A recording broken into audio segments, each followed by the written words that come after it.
This show is part of the Darkmoor Podcast Network. To join our community Discord or see more content from our members, visit darkmoorpodcasts.com.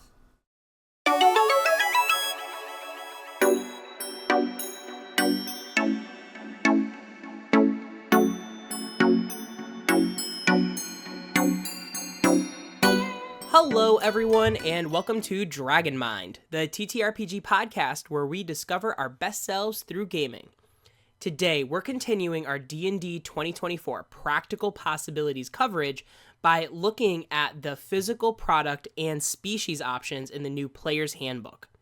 Before moving on, if you want to hear weekly discussions of TTRPG design and philosophy, check out the Untitled TTRPG podcast I do with Rel over on his YouTube channel and on Spotify. And if you want to contact me directly, you can message me in the Darkmoor Podcast community Discord or email me at dragonmindpodcast@gmail.com, all linked in the description below. So I have had some time now with the 2024 Player's Handbook. And the first thing I've got to say is that as a physical product, the hype is accurate. This thing is freaking beautiful. It is about 60 pages longer than the 2014 Player's Handbook, and the general rules have been truncated. So there's even more space for player options like classes, feats, spells, subclasses. There's just a lot more here. A lot of it has been ported over from Tasha's Cauldron of Everything. There are some new things in here and just a lot of reworked things from the core game. But I've got to hand it to them. The more I sit with the product, the more I'm falling in love with its layout. I'm not usually one to talk about a product's art. I'm usually more interested in the mechanics and systems. But that's why I took a whole episode last time just going over the general systems of the game. Seeing how each subclass has a column of art and a column of rules, how flipping through the feats is just so much easier, seeing how all of the feats are organized, each one has bullet points for each of their different abilities. It just makes sense. And just one last thing on the art, I do love how each class and subclass has an image where it's like, this is what we're talking about when we're talking about this option. I love how each of the backgrounds is just a background. I know Todd Kenreck said that, but when you're flipping through the background options, it just makes sense. And finally, the big thing I want to talk about today, species. I think it's so cool how they don't just show one member of a species, but they show what the culture and communities are like by showing a bunch of different members of that species together. Which leads me to one of the first big major organizational changes for character creation between 2014 and 2024. In 2014, your character was built chronologically, starting with their species, which used to be called race, then looking at their class, which is the majority of their mechanics, and ending it with some questions about their background, which would offer some minor mechanical benefits. Well, now it's ordered by class, background, species, which in a nutshell conveys the order of mechanical importance of these choices. Class is the most significant, followed by background, and finally species. I think I mentioned this in the last episode, but one thing that I really like about the way the Player's Handbook is ordered is that learning to play the game, having the general rules before character creation, gives players context about the kinds of decisions that they'll be making when they build their character. For example, in 2014, I remember building my first character, reading about bonus actions, kind of getting what they were based on context, but not having sat down with all of the general rules. I didn't really understand the benefits and drawbacks of having something be a bonus action. Well, when you start with character creation with class, now you've got a player thinking about which ability scores they should prioritize. And having species be the third option means that what they're doing is a player is now looking at what species is going to bring to life the character that they want to play. Now, I'll talk about this in the next episode, which is all going to be all about backgrounds and origin feats. But one thing in the earlier days of 2014 that I noticed is that because each species had different ability score increases, some classes would fit better with them. So, for example, gnomes made good wizards because they got an intelligence boost, but they wouldn't necessarily make good sorcerers because sorcerers relied on charisma. Now, with Tasha's, this particular issue was solved by allowing players to plug their ASIs wherever they wanted. And so, theoretically, the nice thing about that is that different species can combine well with different classes. Although, we'll talk about how some species traits still get accentuated better with certain classes, and I don't see any species kind of taking away from a class.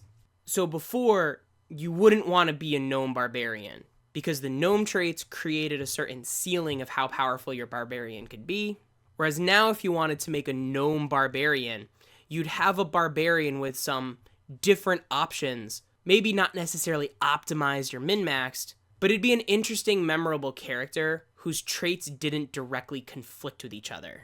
So getting into the nitty-gritty now, in 2024, the main thing that your character's species determines is their size, speed, and traits. Overall, I like what I'm seeing. In general, especially when it comes to traits, my favorite traits have always been the ones that highlight a species' particular physiology. For example, I like that tabaxis have a climb speed and feline agility that allows the character to feel like an anthropomorphic cat. And the dwarves' new stone cutting trait grants them a temporary tremor sense, which is a physical sensitivity that a species that has long lived inside of mountains would reasonably have, and gives them some sort of unique function that's likely to show up in gameplay. To be upfront, I've never really been a big fan of traits that just kind of tack on spells, like Elven Lineage or Fiendish Legacy. I'm fine with characters having supernatural abilities as a result of their ancestry. So, Aasimar that have a celestial revelation that allows them to sprout wings or glow. I think that's fine, but I don't like it when it's just like, oh, this character can just cast Fairy Fire, or this character can just cast Hellish Rebuke just because. Now, just another quick little change. In 2014, there were common and uncommon races. That distinction isn't drawn in 2024 at all. The species are just listed in alphabetical order. But with all that being said, I still think I'm going to cover them in order from most conceptually generic to the fantasy genre to the most specific for D&D as a brand. And if we're talking about generic, I don't think there's anything more generic than human. For a long time, pre-Tasha's, Variant Human was the most powerful option in 2014.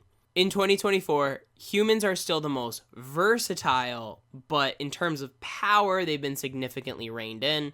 This is a theme we'll come back to in our discussion of 2024, how a certain power's option may have been adjusted by changes to other subsystems. And in the case of humans in particular, what made Variant Human and Custom Lineage so powerful was that they allowed a character to start with a feat of their choice. In 2014, any feat was basically equivalent to a 4th level class feature. And in the optimization community, many character builds were defined by the feat that they picked up at 1st level. Now, feats are organized very differently. A lot of feats that were considered equal options to others in 2014 are now split between origin feats, which can be selected at 1st level, and general feats, which have the explicit prerequisite of 4th level or higher. Every human character starts with an origin feat as part of their background, but one of the major human traits is that they can start with an extra origin feat.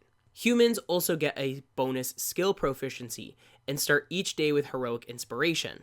In terms of representing archetypal humans in fantasy stories, heroic inspiration is a good way to show that kind of plucky element where human characters can sometimes get out of jams through sheer luck.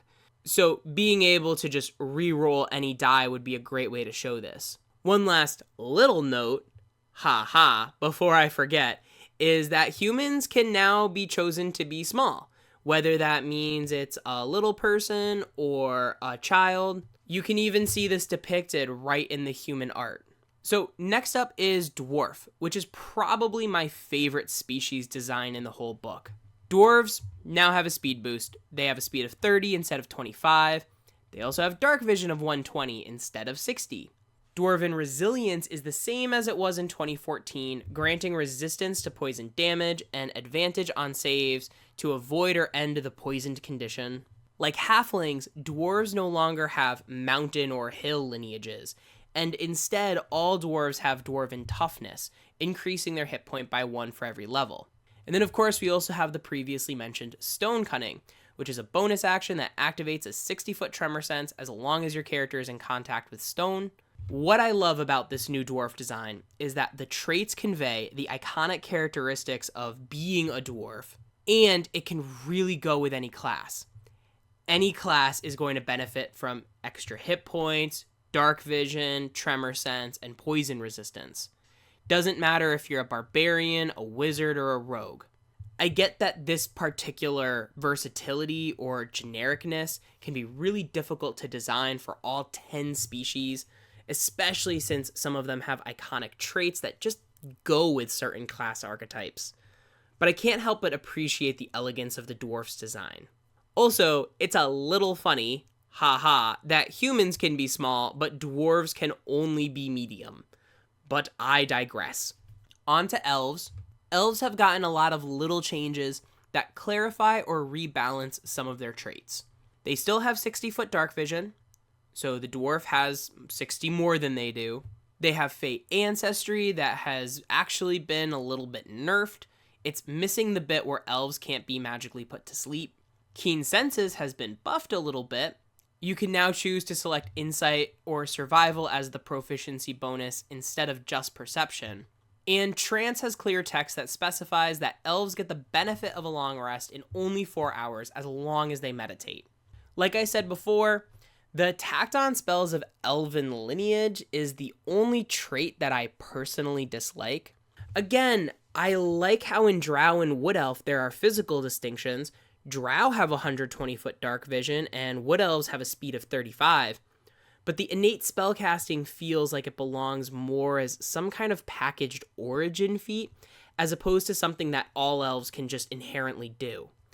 I imagine something like the feats in Xanathar's, where there's an origin feat that represents spells learned as part of elven culture, similar to how Tales of the Valiant have a lineage but heritage to separate biology and culture. I mean, I'll live. I just don't like it. That being said, it does showcase the synergy with the new spellcasting rules. So, for example, High Elves can Misty Step without using a spell slot, meaning that if they cast it with this trait, they can use their action to cast a leveled spell afterward. I really like the new casting rule, but again, it feels like something that belongs as part of a character's background rather than part of their lineage. Again, I digress. Next up are halflings. So, like dwarves, halflings have now been defaulted to one of the quote-unquote sub-race options, in this case, Lightfoot.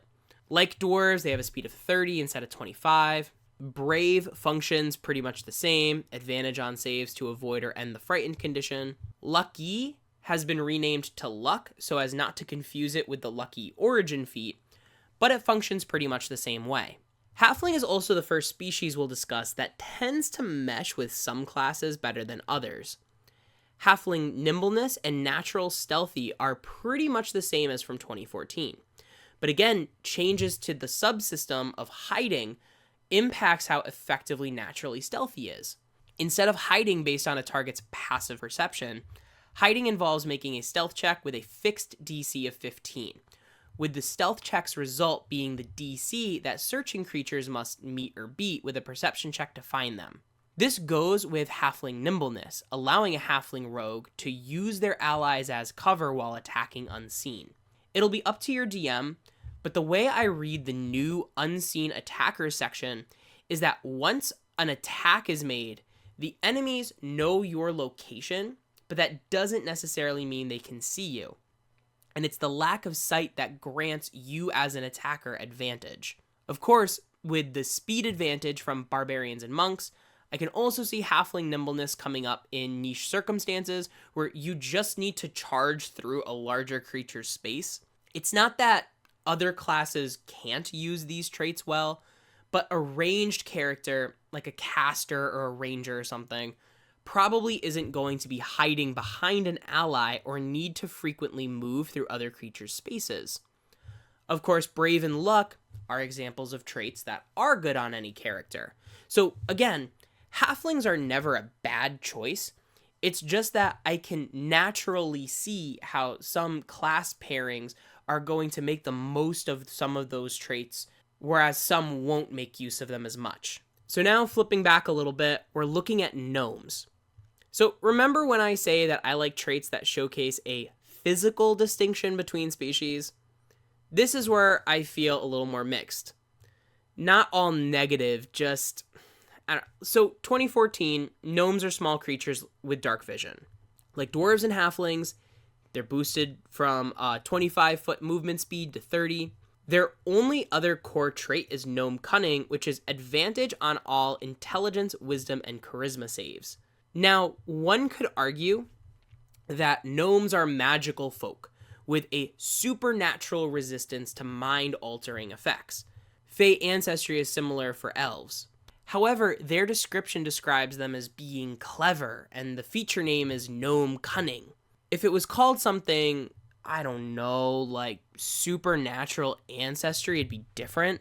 But something about the description that all gnomes are cunning or all gnomes are clever, it assumes something about their personality rather than their physicality. It's another example of something that I think could have been handled better as an origin feat and showcased a particular mechanical benefit of gnome culture rather than tying it to just all gnomes as like a base trait. The gnome lineage suffers the same problem as elves, or same problem I see anyway, in that whether you're going forest or rock gnome, you're getting granted bonus spells. And I get the designer's desire to keep the traits as thematically close to 2014 as possible for backwards compatibility. Of all 10 species we're going to talk about, gnome is actually the one that I'm just the least excited about. On the other hand, I am thrilled that orcs have made it to the core game, and with the kind of physical traits that I prefer. Orcs have 120-foot dark vision, they retain relentless endurance, and Adrenaline Rush has gotten a little bit of a boost. Adrenaline Rush lets orcs dash as a bonus action, but in this version it also grants temporary hit points equal to their proficiency bonus. Like dwarves, it's a simple design that conveys a fantastical physiology that I honestly think any class can use. Even a ranged character or a spellcaster can make some use of relentless endurance. By the way, this is the time I'm gonna put in, there are no half-elves and half-orcs in the rules anymore. One thing I did notice was missing from the playtest was that in the playtest there was this whole thing about species with different parents. There's no mention of that in the player's handbook. I'm wondering if it's something that might show up in the Dungeon Master's Guide. But again, sometimes not having a rule or not having a sidebar puts it in the player's hands to figure out for themselves how they'd like to handle different things. So now we're getting into the more D&D specific species, starting with Dragonborn, because first of all, they were part of the 2014 core rules. Like their 2014 counterparts, Dragonborn select a Draconic ancestry, which determines the damage type of their breath weapon and their damage resistance. They also have a 60-foot dark vision, which was a major thing missing from them in 2014 that made them a less than ideal option. The breath weapon is also a lot cooler. Like in Fizban's Treasury of Dragons, rather than requiring the whole action, it's a replacement of an attack when taking the attack action. In addition, in 2014, the breath weapon used to have a fixed shape depending on your damage type. Some were 15-foot cones and others were 30-foot lines. But now, you get to choose the shape of the attack every time you use it. While thematic, the one thing is that this specific trait is gonna work with classes that have multiple attacks, better than classes that don't. So for example, if you're playing a Dragonborn Sorcerer, if you want to use this breath attack, you basically have to give up your action to spellcast that turn. Whereas if you're playing like a fighter that sometimes gets 3 or 4 attacks, you only have to give up one of those attacks to be able to use the breath weapon and then hit on top of it. Lastly, Dragonborn get Draconic Flight at 5th level, which grants them temporary wings. The idea is kind of cool. So at first, I was really opposed to the whole spectral wings description, but then I read that the wings appear to be made of the same energy as the breath weapon, and I think that's what won me over. It gives me similar vibes to element bending from Avatar, or, I don't know, pick a shonen from a hat. Getting to the last of the original 2014 species in this book, tieflings can also be medium or small. Which, okay, why don't we just say, for the medium ones, these could be medium or small, like maybe you want to play a dwarf child. And then for halflings and gnomes who stay small as adults, just say they're only small. Anyway, tieflings still have a 60-foot dark vision and can cast thaumaturgy. This is my one exception to the I don't like spellcasting on species rules, just because thaumaturgy is like meant to be a little bit more creative anyway. And when Aasimar can cast light, I don't know, I can see thaumaturgy being a neat way that tieflings can show infernal ancestry. I, again, just don't like there being leveled spells that these species can cast. And so I don't like tieflings being able to just cast Ray of Sickness or Hold Person. I like that they have legacies and that they grant different damage resistances. I really just wish there was something like the Aasimar Celestial Revelation that tieflings could have too. Like maybe they grow bat wings or something. So on the flip side, Aasimar does everything that mechanically I want done with tieflings.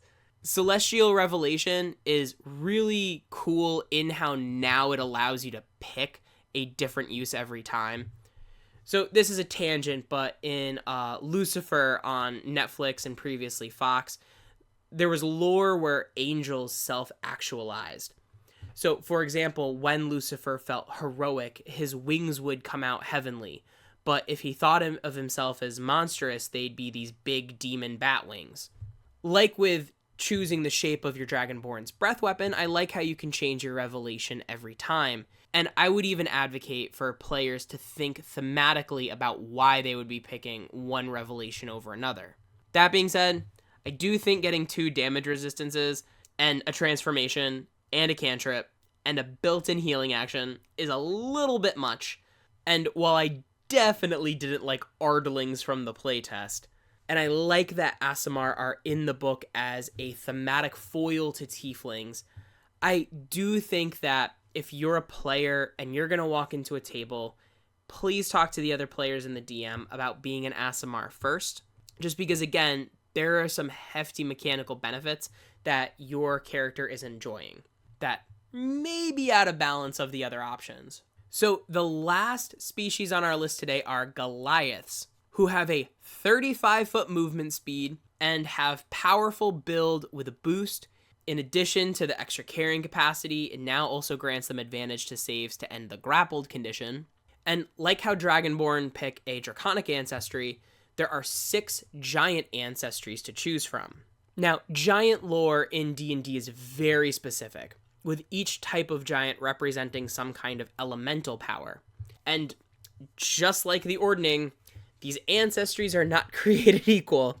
It used to be that all Goliaths would get Stone's Endurance, but now instead of that, you can take a fire option that helps you deal extra fire damage, a frost option which helps you deal a little extra cold damage and imposes a speed penalty. Storm's Thunder is like a Hellish Rebuke except with thunder damage instead of fire. And then we'd have the 2 that I'd probably actually pick, Cloud's Jaunt or Hill's Tumble. Now, Cloud's Jaunt is a free Misty Step that isn't the Misty Step spell. And Hill's Tumble is basically the Topple Weapon Mastery, but it doesn't allow the creature to make a save to avoid it, it just happens. Now, Goliath has been a design I've kind of been kicking around in my head whether I like it or not for a while, and I think seeing it in the context of all of the other species, ultimately I like it. Kind of like with tieflings and elves, the giant ancestry felt a little too magical and not really physical. But if instead I think of it as kind of integrating some of the characteristics of Genasi, it's a little easier for me to reconcile. Just that being said, from a balance perspective, these choices, there are some that are clearly stronger than others. Cloud's Jaunt, in my opinion, is the strongest feature, followed closely by Hill's Tumble, and then the other ones are just kind of what they are. And before I forget, Giants also have one last big feature, Large Form. So like how Dragonborn at 5th level get their spectral wings, Giants at 5th level can upgrade their size to large as a bonus action. It gives them advantage on strength checks and a 10-foot speed increase, and it actually makes Goliaths really strong paladins in particular. Jeremy Crawford at one point noted that they always design creatures to be medium size or smaller because otherwise their auras and emanations increase exponentially. That being said, I think you can make an awesome Goliath Wizard or Goliath Druid. Like Halflings, just because some of the traits I can see meshing better with some class builds than others, doesn't mean that if you pick a different one, it would be inappropriate. Which to me is the ideal design for a lot of these things. I don't want to be stuck with all of my halflings having to be dexterous, or all of my gnomes having to be intelligent at the cost of charisma. I like having my species having different physical traits, but also having a diverse set of personalities within that particular species. Now, in terms of cosmology, I do also see what they did here. Humans, dwarves, halflings, and orcs really represent life on the material plane. Elves and gnomes represent the Feywild. Tieflings represent the lower planes. Aasimar the upper planes. And then Dragonborn and Goliath represent player versions of big, iconic creatures. Especially with Dragonborns and Goliaths, I can see adaptable DMs integrating dragons and giants into their campaigns through the stories of these particular characters. Thank you so much for listening to today's episode. Dragonmind is a proud member of the Darkmoor Podcast Network. To discover more TTRPG content like this, visit darkmoorpodcasts.com. If you had any insights or questions, be sure to email us at dragonmindpodcast@gmail.com or post in our discussion channel in the Darkmoor Podcast community Discord, linked in the description below. Our theme song, J-Pop, is brought to you by Thesleyan Studios. You can check out more of their awesome work at thesleyanstudios.com. Have an awesome day, and remember, your story matters. Bye-bye now. Well, Grimton, Morlinde and Ulrich are gone. We're in a new, unfamiliar land of Kolgafir. What's our first move? Polaris, I'm not too certain, but I did hear Fishbelly talking about something. Oh, yeah. With the Warlord's half-sister in a meeting. Yeah, that's about the only lead we have so far. We haven't been here long. Might be worth checking out. Seems like a plan to me. Join us as our party explores an unforgiving region of the Cusp and allies with new party members in Arc 3 of Advantage, a 5th edition Dungeons & Dragons audio drama focused on storytelling and character development, in the Darkmoor Podcast Network. Find us in your podcast app.